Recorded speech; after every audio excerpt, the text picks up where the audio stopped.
स्वागत है आप सभी का उत्तराखंड एक्सप्रेस में। मैं हूं नीलू। करते हैं खबरों की शुरुआत। तो 3 दिन तक चलने वाले विधानसभा सत्र को एक और दिन के लिए बढ़ा दिया गया है। संसदीय कार्य मंत्री मदन कौशिक ने बताया कि सत्र को एक और दिन बढ़ा दिया गया और अब 24 दिसंबर को भी विधानसभा सत्र होगा। आज कार्य मंत्रणा की बैठक होगी जिसमें 24 दिसंबर को होने वाले विधानसभा सत्र की रूपरेखा तय की जाएगी और इसी पर चर्चा भी होगी। हाउस को आगे बढ़ाने की, क्योंकि बहुत दिनों से जो एक प्राइवेट डे है वो नहीं हो पा रहा था, तो हम कल कार्य मंत्रणा होगी और उसमें एक दिन बढ़ाने पर सरकार ने सहमति दे दी है। विपक्ष के साथ बैठकर उसमें क्या हमें करना है, उसकी क्या हमारी रूपरेखा होगी वो हम तय करेंगे। एक दिन उस बढ़ाएंगे। और इसी पर बातचीत करने के लिए देहरादून से सुनील नवप्रभात हमारे साथ जुड़ गए हैं। सुनील, एक और दिन के लिए विधानसभा सत्र को बढ़ाया जाना है, क्या जिस तरह से विपक्ष मांग कर रहा था या फिर सरकार को भी लग रहा है एक और दिन बढ़ाना जरूरी है?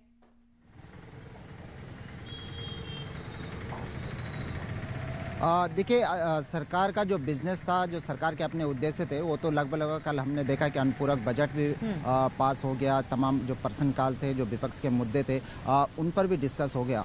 जो 4 विधेयक हैं वो हालांकि कल भी पारित हो सकते थे, लेकिन वो कल जब टेबल किए गए तो आज उनको पारित किया जाएगा। और इसके बाद जो विपक्ष लगातार एक प्रेशर शुरू से बना रहा था कि जो सदन का कार्य जो समय है, जो 3 दिन का समय, वो बेहद कम है। तो इसको देखते हुए भी कल जो कार्य मंत्रणा समिति की मीटिंग हुई, क्योंकि विपक्ष पहले ही ये बात तय कर चुका था कि अगर सरकार सदन का सेशन का समय नहीं बढ़ाती तो वो कार्य मंत्रणा समिति का मीटिंग का बहिष्कार करेगा। इसको देखते हुए भी ये सहमति बनी है कि ठीक है, एक दिन और 24 दिसंबर तक सत्र को बढ़ाया जाता है। लेकिन 24 दिसंबर को होगा क्या बिजनेस सरकार के पास है, विपक्ष के पास वो कौन से सवाल है, वो कौन से मुद्दे हैं जिसके लिए एक दिन और सेशन बढ़ाया जाए। तो इस पे आज जो चारों विधेयक हैं उनको पारित करने के बाद, प्रश्नकाल चलने के बाद कार्य मंत्रणा समिति की एक बार फिर से मीटिंग होगी और इसमें तय किया जाएगा कि 24 दिसंबर जो एक दिन की अवधि अगर बढ़ानी है तो उसमें क्या मुद्दे डिस्कस होंगे, क्या बिजनेस सरकार के पास होगा या विपक्ष के पास वो क्या मुद्दे होंगे जिसके लिए एक दिन और सेशन बढ़ाया जाएगा। आज इस पर फाइनल तौर पर निर्णय ले लिया जाएगा। चलिए सुनील, बहुत बहुत शुक्रिया आपका हमारे साथ जुड़ने के लिए। और वहीं मंगलवार को सदन में अनुपूरक बजट पास हो गया। 4063 करोड़ 89 लाख का अनुपूरक बजट विधानसभा में पास हुआ। वहीं बजट में कुंभ मेले के लिए 200 करोड़ की बजट की व्यवस्था भी की गई है।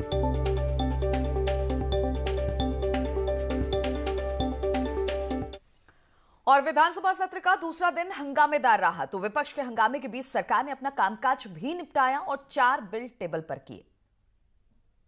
होते ही विपक्ष सुबह सदन की शुरुआत होते ही विपक्ष ने सारे काम रोककर कृषि कानून किसान आंदोलन पर चर्चा की मांग रखी। प्रश्नकाल में सत्ता पक्ष के विधायक देशराज कड़वाल, महेंद्र भट्ट, सौरभ बहुगुणा, मुन्नी देवी ने राशन कार्डों के आधार कार्ड से लिंक न होने के कारण लोगों को राशन न मिल पाने का मामला उठाया। तो कांग्रेस के विधायक काजी निजामुद्दीन, मनोज रावत ने सालों से बंद पड़ी सिंचाई गूलों का मामला उठाया।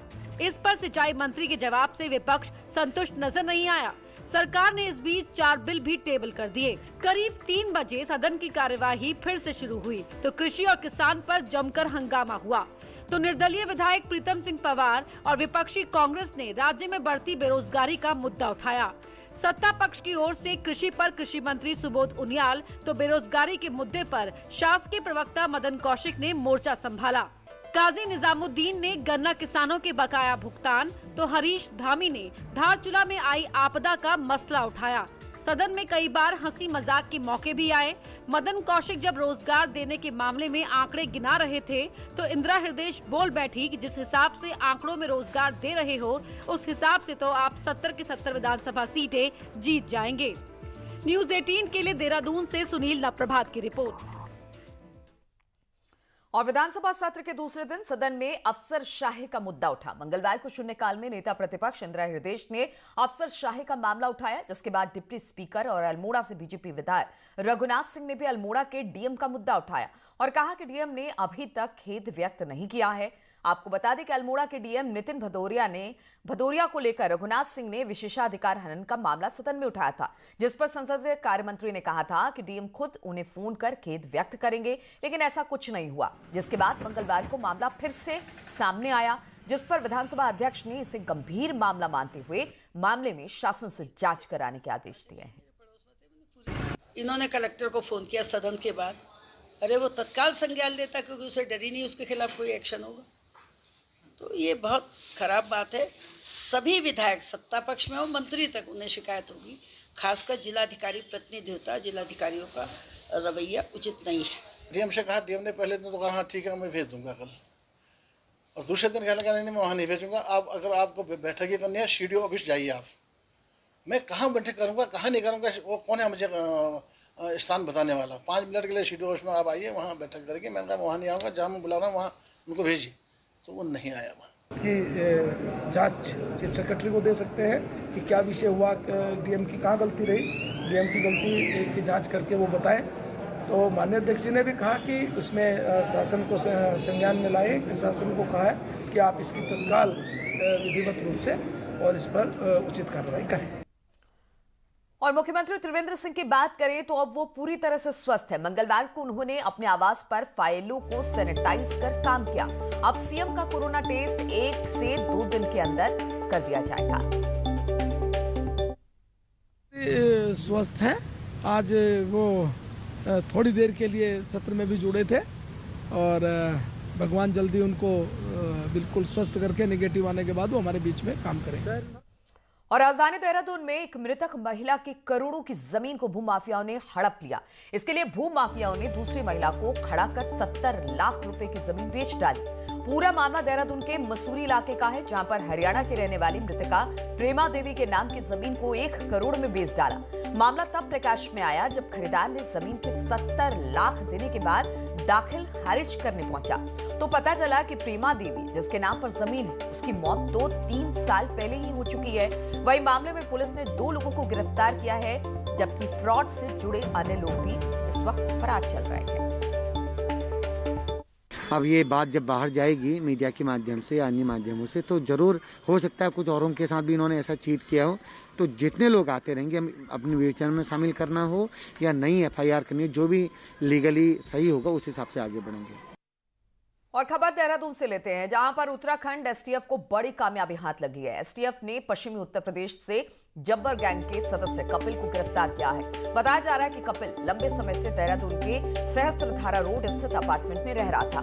मुखबिर की सूचना पर एसटीएफ ने आरोपी कपिल को गिरफ्तार किया। वहीं आरोपी के पास पुलिस को एक पिस्टल भी बरामद हुई है। जब्बर गैंग पश्चिमी उत्तर प्रदेश में सक्रिय गैंग है जो बसों में लूटपाट किया करता है। रहने वाला है, कपिल नाम है इसका। इसके खिलाफ कई आपराधिक मुकदमे भी हैं, रोड होल्डअप और 307 जैसे सातिर अपराध किया है। इसके अलावा पुलिस के साथ मुठभेड़ में भी ये शामिल था। इसको मुखबिर की सूचना पे सहस्त्रधारा रोड के पास से इसको गिरफ्तार किया गया। और उधम सिंह नगर के बाजपुर से खबर है, जहां पर पुलिस को उस वक्त बड़ी सफलता हाथ लगी जब पुलिस ने मुखबिर की सूचना पर एक घर में छापेमारी की। इसमें पुलिस को भारी मात्रा में नशीली दवाइयां मिली हैं। वहीं पुलिस ने एक युवक को इसमें गिरफ्तार भी किया है। पुलिस ने आरोपी के घर से 30,000 की नशीले कैप्सूल बरामद किए हैं। साथ ही 24 बोतल नशीला सिरप भी बरामद किया गया है।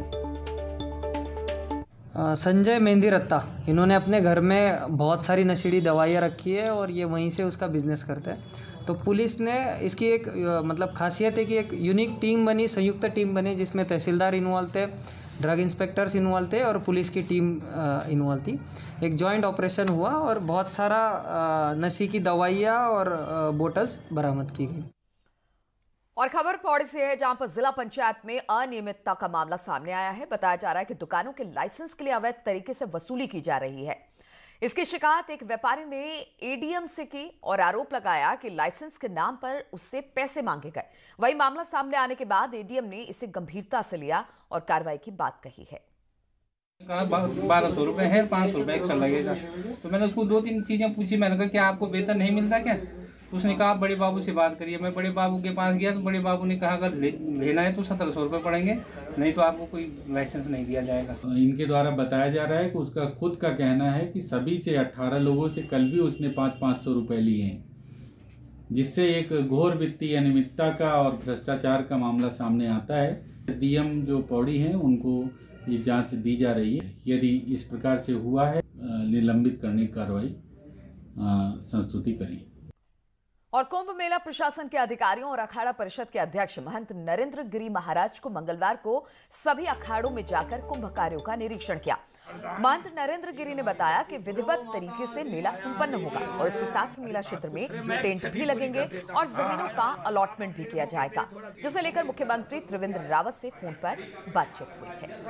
पर अब काम में तेजी लाई जा रही है और मुझे लगता है कि मेला आरंभ होने से पहले कार्य पूरा हो जाएगा। तो मुख्यमंत्री से मिलने का भी है इसके बाद? अभी वो क्वारंटाइन है, मेरी आज उनकी फोन पर वार्ता हुई है।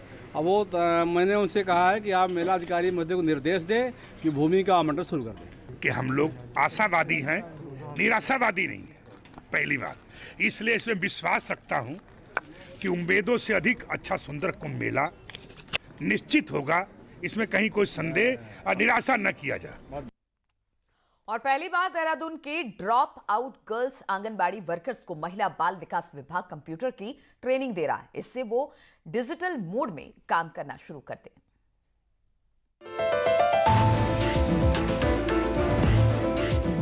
देहरादून में कुल 1907 आंगनवाड़ी वर्कर्स और 339 ड्रॉप आउट बच्चियां हैं, जिनकी किसी कारणवश पढ़ाई छूट गई थी। ऐसी लड़कियां और आंगनबाड़ी कार्यकर्ताओं को 31 मार्च 2021 तक महिला बाल विकास विभाग CSR के मद से कंप्यूटर की बेसिक ट्रेनिंग देने जा रहा है, जिसकी शुरुआत सीएम त्रिवेंद्र सिंह रावत के विधानसभा क्षेत्र डोईवाला से की गई, जहां पर अब तक 200 आंगनबाड़ी वर्कर्स को ट्रेनिंग दी गई है। वहीं अब विकासनगर में 35 आंगनबाड़ी कार्यकर्ता और 30 ड्रॉप आउट लड़कियों को भी कंप्यूटर की बेसिक ट्रेनिंग दिलाई जा चुकी है। मैम 8 तक पढ़ा और 9th में मैंने 8 तक पास की, 9th में एडमिशन नहीं लिया तो छूट गया। उससे अगले साल गई तो नहीं हो पाया मेरा कि एविडेक्ट लाओ और तहसील में जाओ। फिर वहाँ से बनवा के लाई, जब एडमिशन करवाया।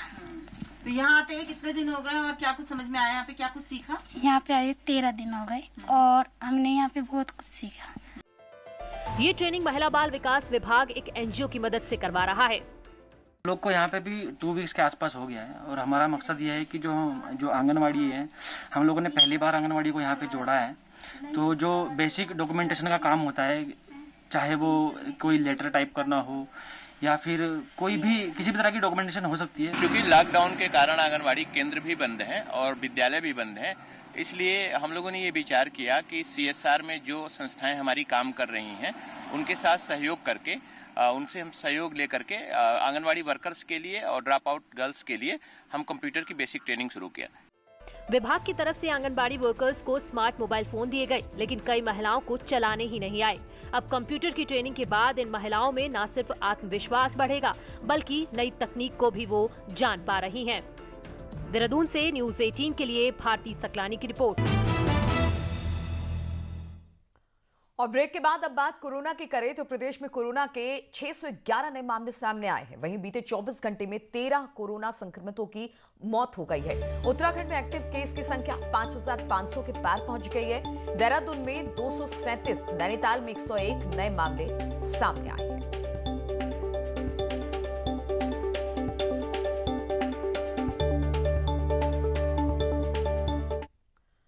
और नए साल का जश्न हर कोई हिल स्टेशन में मनाना चाहता है।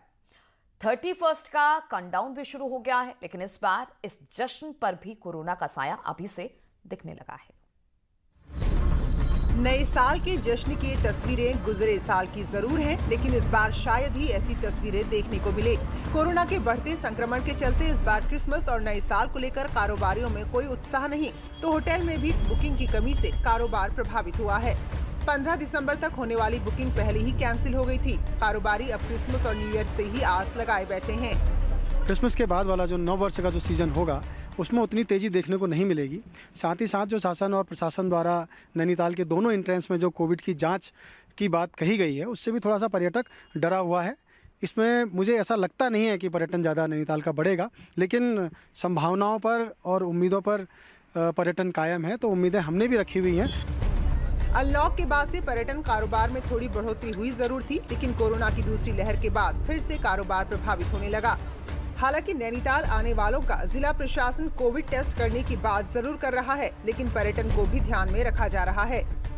सेफ्टी नॉर्म्स और precautions as per government of India guidelines निर्धारित हैं, वो एग्जीक्यूट करवाने ही पड़ेंगे और उसके साथ साथ अगर कोई ऑनरेबल कोर्ट की डायरेक्शंस होंगी तो उसको भी हमें इम्प्लीमेंट करवाना होगा। बहरहाल हम ये पूरी कोशिश करेंगे कि हमारा इन रिस्ट्रिक्शन से टूरिज्म प्रभावित ना हो। बहरहाल ये तो तय है कि पिछले साल जैसा क्रिसमस और नए साल का जश्न शायद ही नैनीताल में मने, लेकिन पर्यटक आते भी हैं तो कैसे होटल तक पहुँचे, इसकी चिंता भी कारोबारियों को सता रही है। न्यूज़ 18 के लिए नैनीताल से वीरेंद्र बिष्ट की रिपोर्ट। और ऋषिकेश के गंगा तटों पर बड़ी संख्या में रिसोर्ट और होटल खाली पड़े हैं। क्रिसमस न्यू ईयर पर भी पर्यटन व्यवसायी यहां पर खासे परेशान हैं। उत्तराखंड धार्मिक, साहसिक और योग पर्यटन का मुख्य आधार है, जिसके लिए बड़ी संख्या में देसी विदेशी टूरिस्ट ऋषिकेश आते हैं। सर्दियां आते ही ऋषिकेश के गंगा घाटों पर विदेशियों की चहलकदमी होती थी, लेकिन इस बार कोरोना के चलते तस्वीर बदली हुई है। योगा सेंटर खाली है, होटल पर्यटकों के इंतजार में खाली पड़े हुए हैं और गंगा घाट सुनसान है। पर्टिकुलर जो एक टाटा नहीं कह सकते हैं, लेकिन बहुत फर्क पड़ेगा क्योंकि लोग उधर से भी अवेयर हैं कि नहीं जाना है, इधर से इंडियन गवर्नमेंट भी बहुत अवेयर है। अगर आप देखें योग के क्षेत्र में, क्योंकि हम लोग योग से जुड़े हैं, तो इस पर डेफिनेटली बहुत फर्क पड़ेगा। जैसे मेरे 3 ग्रुप आने थे वो कैंसिल हो गए। क्रिसमस और न्यू ईयर आने वाला है, लेकिन पर्यटन कारोबारी अभी भी निराश हैं, क्योंकि पर्यटकों की अभी तक बुकिंग नहीं हुई है। ऐसे में ये साल जाते जाते भी पर्यटन व्यवसायियों के लिए निराशाजनक हो गया है। नया साल आने वाला है, क्रिसमस का त्यौहार आने वाला है, लेकिन बिल्कुल भी यहाँ पर पर्यटक नहीं दिखाई दे रहे हैं। पूरी तरह से यहाँ सुनसान छाया हुआ है और ये बेहद हम लोगों के लिए दुखद समय में इसको समझता हूँ, क्योंकि बिना पर्यटकों के जो हैं सभी कारोबारी निराश हो रखे हैं, उनको खाने के लाले पड़े हुए हैं। अंतर्राष्ट्रीय योग नगरी ऋषिकेश के जो घाट विदेशियों की आमद से चहल पहल से भरे रहते थे, वो अब खाली नजर आ रहे हैं, क्योंकि अंतर्राष्ट्रीय फ्लाइटें जो हैं वो अभी तक शुरू नहीं हो पाई है, जिसका असर सीधे न्यू ईयर और क्रिसमस की तैयारियों पर पड़ रहा है। इसका खामियाजा होटल इंडस्ट्री को पूरी तरह से उठाना पड़ रहा है। ऋषिकेश से आशीष डोभाल, न्यूज़ 18। और कोविड के चलते भले ही राज्य के अन्य पर्यटन स्थलों पर पर्यटक नहीं आ रहे हो, लेकिन कॉर्बेट की स्थिति इन सबसे जुदा है। यहां इस मौके पर जमकर सैलानी पहुंच रहे हैं।